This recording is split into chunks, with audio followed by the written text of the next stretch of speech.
תודה שחזרתם לערוץ שלי, והיום אני קודם כל אגיד לכם למה לא העליתי סרטונים בזמן האחרון. אני פשוט ממש שכחתי מהערוץ, אבל אני אפצה על כל הזמן הזה, כי היום הולך להיות לנו סרטון מעניין ממש, אז בואו נתחיל. והיום אני אראה לכם על שתי משקאות חדשות של המוגו מוגו, טעמים חדשים, נראים מעניינים, ובואו נתחיל בטעם הראשון. ואנחנו נתחיל עם משקה מוגו מוגו בטעם מסטיק. תראו, אתם לא כל כך תראו את זה. טוב, בואו נפתח.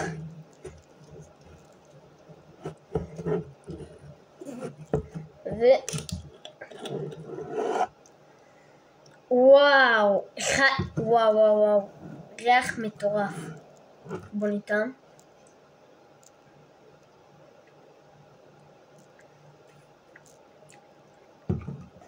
לא, ממש לא.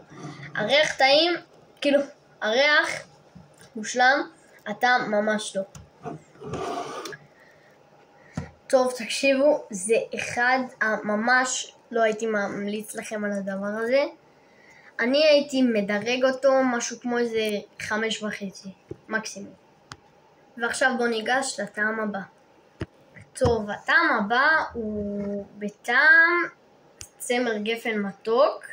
אותו אני רציתי לטעום יותר מהמסטיק. נראה טוב, ובואו נפתח.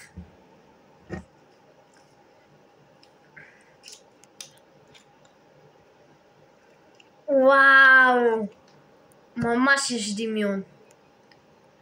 בוא ניתן.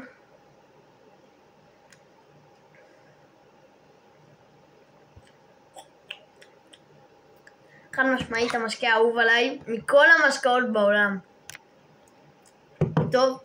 טוב חברים, אני מדרג לכם את המשקה הזה 10 מ-10. זה אחד המשקאות הכי טעימות שטעמתי אי פעם.